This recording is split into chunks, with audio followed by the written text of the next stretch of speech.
अब ये first question थोड़ा कंफ्यूज करने वाला लग रहा है हम लोगों को, और ये ऐसे क्वेश्चन कंफ्यूज करने के लिए ही देते हैं ताकि स्टूडेंट का टाइम वेस्ट हो जाए और वो लास्ट के इजी क्वेश्चन नहीं कर पाए।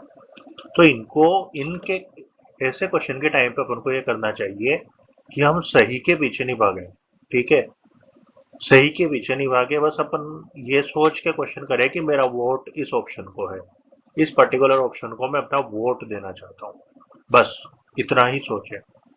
ठीक है, तो मुगलों के विरुद्ध तो मुगल थे दिल्ली में, और दिल्ली से दूर कौन कौन है, मत्स्य जोधपुर उदयपुर, तो मेरा वोट जाएगा इसमें आमेर, नहीं नहीं, अजमेर नंबर, ठीक है, आमेर उदयपुर जोधपुर है इसका से, आमेर उदयपुर जोधपुर। ठीक है ना, तो ऐसे याद रख लेना कि तीनों जो मेन डेस्टिनी डायनेस्टी थे उस टाइम के, एक तो कछवा थे आमेर में, एक सिसोदिया थे उदयपुर में, मेवाड़ में, और एक जो जोधपुर में ये थे। ठीक है, जोधपुर में। तो इन्होंने क्या किया था, मुगलों को परेशान करके रख दिया था। ठीक है, संयुक्त प्रतिरोध किया था, मतलब इन्होंने मुगलों का संयुक्त प्रतिरोध किया था। आमेर, उदयपुर और जोधपुर के राजपूत राजाओं ने मुगलों का संयुक्त प्रतिरोध किया था। गठबंधन ने मुगलों को हराया और राजपूताना से निष्कासित कर दिया था। बहादुर शाह प्रथम को अजीत सिंह और जय सिंह को मुगल सेवा में बहाल करने के लिए राजपूताना के साथ हस्ताक्षर करने के लिए मजबूर किया गया था। ठीक है, और ये पढ़ लेना, अजीत सिंह को गुजरात का राज्यपाल बना दिया गया था, लेकिन ये चीज अभी अपने काम की नहीं है अजीत सिंह वाली, क्योंकि ये मिडिल लेवल हिस्ट्री की चीज है। मुगल सेवा में शामिल होने वाला पहला राजपूत राज्य कौन सा था? बिल्कुल आमेर, ये अंबर नहीं है, दरअसल ये आमेर है। कछवाहा, यहाँ के जो भारमल थे उन्होंने सबसे पहले अकबर की अधीनता स्वीकार की पूरे राजस्थान में, और वैवाहिक संबंध भी मुगल बादशाह से स्थापित किए। इन्होंने अपनी अपनी पुत्री हरकाबाई, जिनका नाम फिर इस्लाम में जाने के बाद मरियम उज्जमानी पड़ गया, बेगम मरियम उज्जमानी, जिनके सलीम बेटा पैदा हुआ था। ठीक है, उनका विवाह करवाया था। फिर उसके बाद से ये एक रीत बन गई कि आमेर के लोगों को अच्छा मनसब भी दिया जाने लगा मुगल दरबार में, और इनको नवरत्न की भी पदवी दी गई। पर ये सब शुरू किया था बारमल जी ने। ठीक है, कछवाहा है, अपने आप को भगवान राम के पुत्र कुश का वंशज बताते हैं। मेवाड़ के सिसोदिया को छोड़कर सभी राजपूत राज्य ये इसमें शामिल हो गए थे अकबर की दास्ता में। और मान सिंह पहले मनसबदार थे, मान सिंह ने सबसे ज्यादा इनकी सेवा की। ठीक है, मनसब अरबी मूल का है, जिसका मतलब है पद। ये चीज आ सकता है कि मनसब क्या है। मनसबदार के अंदर क्या होता था कि घोड़ों का एक जिम्मेदारी दी जाती थी कि अगर हम युद्ध में कहीं जाएं तो तुम इतने घोड़े या इतनी सेना लेकर के आओगे, बदले में हम तुम्हें युद्ध जीतने के बाद इतनी जगह या इतनी भूमि खेती करने हेतु देंगे। तो ऐसा दो तरफा समझौता था एक, जिसको बोलते थे मनसब प्रथा। ठीक है, निम्नलिखित शासकों में किसे हिंदू सुल्तान, तो हिंदू सुल्तान राणो रासो, ये तो कुंभाजी के हैं। ठीक है, राणा कुंभा, राणा कुंभा की शायद सबसे ज्यादा पदवियां हैं, और इन्होंने किले भी बहुत ज्यादा बनाए थे। इन्होंने लगभग 88 किले हैं ना भारत में, लगभग 80 से ऊपर किले हैं, जिनमें से 30 38 या 34 ऐसे 30 प्लस किले कुंभा जी ने बनवाए। ठीक है, सबसे प्रख्यात शासक हुए हैं ये, एक कुंभा, एक सांगा और एक प्रताप। तीन को तो याद ही करना पड़ेगा, इतने फेमस शासक हुए। ठीक है सर। मध्यकालीन भारत का वह राजा कौन था जिन्होंने राजपूतों को एकजुट किया और विदेशी शक्तियों के खिलाफ एक साथ लड़े? बिल्कुल, ये सांगा ही थे। वैसे एक बात बताऊं मैं आपको कि अगर यहाँ पे कुंभा भी अगर ऑप्शन में होता तो फिर अपन कंफ्यूज हो जाते। बट ये सांगा है इन्होंने बयाना, खानवा, मंदसौर का भी किया था शायद। ठीक है, तो इन्होंने एक साथ लड़े थे। महाराणा सांगा को इनके शरीर में 80 घाव हो गए थे, फिर भी इन्होंने अपना युद्ध बरकरार रखा। ये देखो, बयाना, खानवा और बाबर की सेना को हराया और बयाना के किले को भी जीता। ठीक है, अब नेक्स्ट क्वेश्चन की तरफ चलते हैं। आमेर की स्थापना आलन सिंह मीणा ने की। देखो, इसको तो रटना पड़ेगा आपको। आमेर की स्थापना, दरअसल आमेर क्या हुआ, जयपुर बाद में आया, पहले आमेर था। आमेर एक प्रकार का किला है, और आ से इसको रिलेट करके याद कर लेना कि ये आ इधर भी है, आ इधर भी है। ठीक है, ये इसका थोड़ा सा ब्रीफ इंट्रो है कि चंदा मीणा से मीणा राजा आलन सिंह को मिली थी ये जगह। ठीक है, और एक काम की चीज ये है कि यहाँ अकबर का जन्म हुआ था।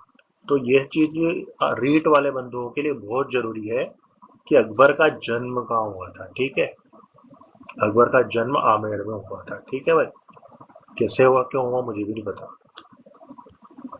मंदसौर की लड़ाई मराठा और राजपूतों के बीच में लड़ी गई थी, क्योंकि मराठा कुछ ज्यादा ही लूटने लग गए थे। इन्होंने बूंदी को बहुत लूटा, कोटा को बहुत लूटा, हर बार ग्वालियर से आ जाते थे और लाखों रुपए हड़प के ले जाते थे। तो फिर ये जब मेवाड़ की तरफ अग्रसर होने लगे तो फिर इन्होंने उनको मुंह की भी खानी पड़ी। ठीक है, कि हर कोई को सवा शेर मिलता है फिर लास्ट में। ये यहाँ पे लिखा भी गया है। ठीक है सर। हुरडा सम्मेलन में किसने भाग नहीं लिया था? वेरी गुड, ये तो बहुत शानदार क्वेश्चन है और इसमें मैं हर बार कंफ्यूज होता हूँ। दरअसल हुरडा सम्मेलन क्या हुआ कि ये भी एक प्रकार का ऐसे सम्मेलन था जिसमें सभी राजपूत राजा एकजुट होकर के और अंग्रेजों या मराठाओं जहां तक मुझे लग रहा है, उनके विरुद्ध अपना प्लान बनाने के लिए एकत्रित हुए थे। तो इसमें सवाई जयसिंह भी आए थे, जगत सिंह तो शायद उदयपुर से थे, उम्मेद अभय के ऊपर मुझे तो उम्मेद राव उम्मेद सिंह नहीं आए थे, राव उम्मेद सिंह नहीं आए थे। तो ये इसका फोटो खींच देना भाई लोग, इसका फोटो खींच देना। जोधपुर से अभय सिंह है, बूंदी, कोटा, बीकानेर, करौली, जयपुर के सवाई जय सिंह सारे के सारे आए थे और अभय सिंह नहीं आए थे, मतलब उम्मेद सिंह नहीं आए थे।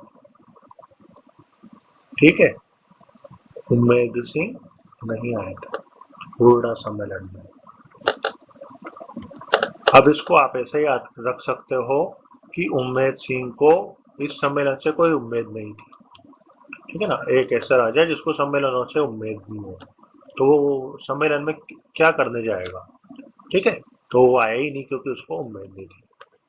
इससे आपको याद हो जाएगा कि उम्मेद सिंह जी हुरडा सम्मेलन में नहीं आए थे। ठीक है, आंख बंद करके लगा देना, रीट वाले बंदों के लिए बोल रहा हूँ क्योंकि इतना टाइम नहीं मिलता, 30 सेकंड का टाइम मिलता है कुल, वरना फिर बाद में अगर जो आधा घंटा तो गोले भरने के लिए चाहिए, वरना आप गोले नहीं भर पाओगे अगर आधा घंटा से कम बच गया आपके पास तो। ठीक है, तो उम्मेद सिंह को लगा देना आप, क्योंकि इनको उम्मीद नहीं थी सम्मेलन में। ठीक है, जयपुर का चाणक्य जयसिंह द्वितीय को कहा जाता है। दरअसल क्या हुआ कि जयसिंह इतने सारे हुए हैं कि जयसिंह में भी कंफ्यूजन है। जयसिंह तृतीय तो नहीं, तृतीय भी है क्या? देखो 3 जयसिंह है भाई, जयसिंह फर्स्ट है, सेकंड है और थर्ड है। इनमें से एक सवाई भी होगा, एक तो मिर्जा राजा था। ठीक है, एक तो मिर्जा राजा जयसिंह था और एक क्या बोलते हैं उसको, सवाई जयसिंह था। सवाई का नाम ये है कि ये अपने पुराने कुल के जितने भी लोग थे उनसे सवाया था, बुद्धि में, बल में, ताकत में। तो इनको मुगल सम्राट ने सवाई जयसिंह की उपाधि दी। उसके बाद सवाई मान सिंह, सवाई ईश्वरी सिंह, सभी ने सवाई सवाई पद नाम अपने नाम के आगे लगा लिया, बट सबसे पहले सवाई जयसिंह जी ने लगा। ठीक है, निम्न में से किस राजपूत राजा ने 12 कोटरी पृथ्वीराज जी ने बनाई होगी शायद, पृथ्वीराज जी ने ही बनाई थी। हालांकि मेरा पिछली बार का ऑप्शन गलत था। पृथ्वीराज द्वारा 12 कोटरी प्रणाली बनाई गई थी। अब ये 12 कोटरी है क्या?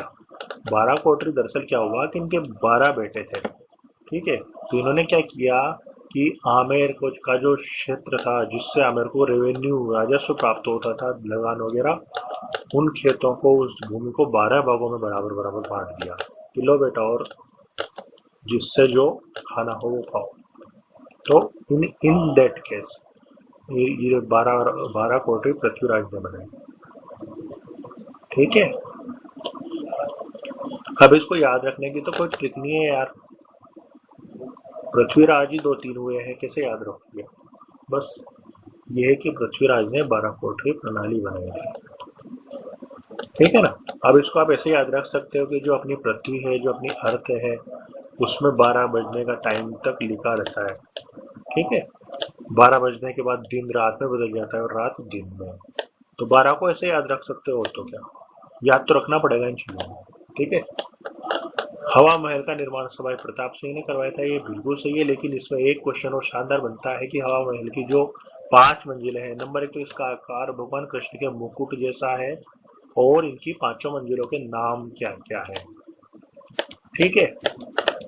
हवा महल की 5 मंजिलों के अलग अलग नाम है। तीसरा जैसे विनय प्रकाश महल, ठीक है, इनके नाम है वो बताऊंगा मैं आपको, अलग अलग नाम है इनके 5 इसमें आया है, ठीक है। सवाई प्रताप सिंह ने बनवाया था। चलो अभी के लिए इतना है।